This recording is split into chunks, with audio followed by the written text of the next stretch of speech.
clash between Napoli and Chelsea where we do have you, Gab, because obviously there's a lot of games coming up to round out this league phase. I'm not going to read them all out because we'll be here all day if we do. However, this Napoli against Chelsea game is very interesting because Napoli need to win to stay in the competition and Chelsea need to win to stay in the top 8.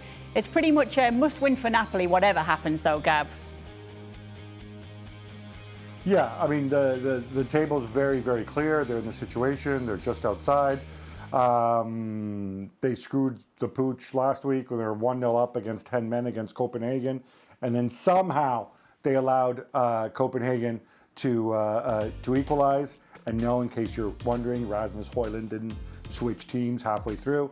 So yeah, they're in a tough spot. And to make things worse, as Serie A watchers know, they've had this incredible run of injuries where they've had, maybe 6-7 starters out.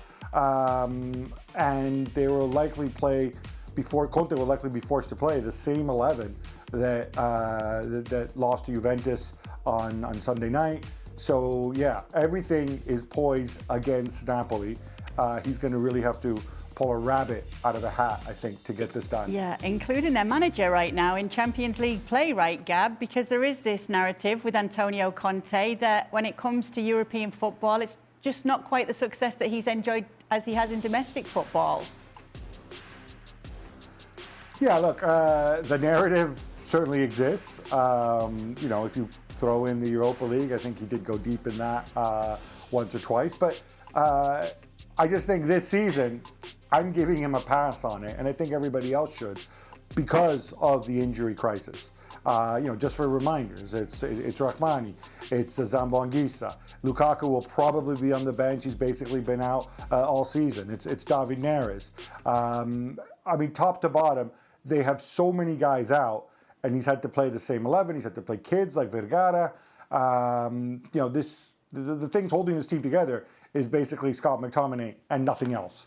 That's the reality of what Conte is facing right now. So even if you don't like him, and many don't, you should have a tiny shred of sympathy and maybe agree that this season shouldn't be lumped in with his past Champions League shortcomings. Yes, however, Frank, former Chelsea man, we need Chelsea to win this one if we're a blue, because if Chelsea lose or draw against Napoli, a Barca win would take them up into the top 8. However, there is another chance for Chelsea, as we know. But what's your prediction on this game, Frank? Well, of course, hopefully, I want to see Chelsea winning away from home, but you have to respect Napoli, and I think it's completely abnormal to see them in that position, and Gab explained why. But it's going to be a tricky game to play. Antonio Conte, having been the former coach of Chelsea, so the pride will be at stake as well. So it's possible for the Blues, but we don't know anything about the Blues. We don't know what's going to happen. They can have a hell of a game or poor one, and we don't know where we stand. So let's pray for our Blue fan and just enjoy the warm-up of that Champions League, Mr. Ali Moreno. Yeah. It's going to be, whatever happens, they're going to be fine anyway, Ali.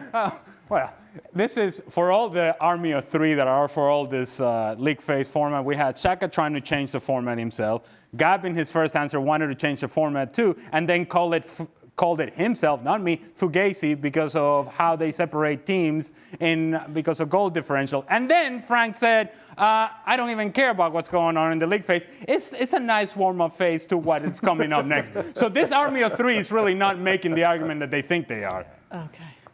Gab, anything else you're looking out for when it comes to these matchups that I didn't want to read out? Because there are some standout ones in terms of narratives. Look, this one's obviously far-fetched. It would be incredible. But we've seen the guy do his voodoo, black magic, black arts before. Jose Mourinho takes over a Benfica game that a Benfica side that had lost every match. Goes into it, and as Mourinho might have reminded us once or twice, he has already won the Champions League twice. Kind of turns it around, not really. You look at them, they're way down there in the table. What is it, 29th? But guess what? Through the magic of the Swiss model, which Ali doesn't like, if they win their home game against Real Madrid and a number of other results, and I actually went through this, and it's really not totally implausible. number of other results go Benfica's way, Jose Mourinho will stay alive to fight another day in the Champions League. And with him, Benfica and the Eagles flying over the Estadio da Luz, all that magic. And look, this is special. We can look at this and scoff and say, oh no, they're not a big team. Give me Barcelona, Arsenal, whatever. But you look at Benfica's history, you look at the size of the club, you look at the character that Mourinho is. And so we do have this other subplot. They're going against this very star-crossed Real Madrid, coached, of course, by his former protege, Álvaro Arbeloa. Weirdly, I think this says a lot. You know, I think Mourinho said he was his favorite player when he was coaching Real Madrid.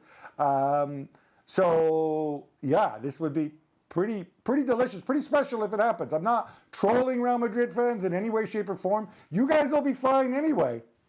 But if Benfica could pull this off, Mourinho pulls this off, I mean, I think this is pretty special comeback. Yeah, but Gab, once again, you guys will be fine anyway. If Benfica do beat Real Madrid, they're going to be fine anyway. There's nothing to worry about. Nothing to see. They have put themselves in this one. Make sure to join the team on tomorrow's show as we look back on the last round of the Champions League phase games.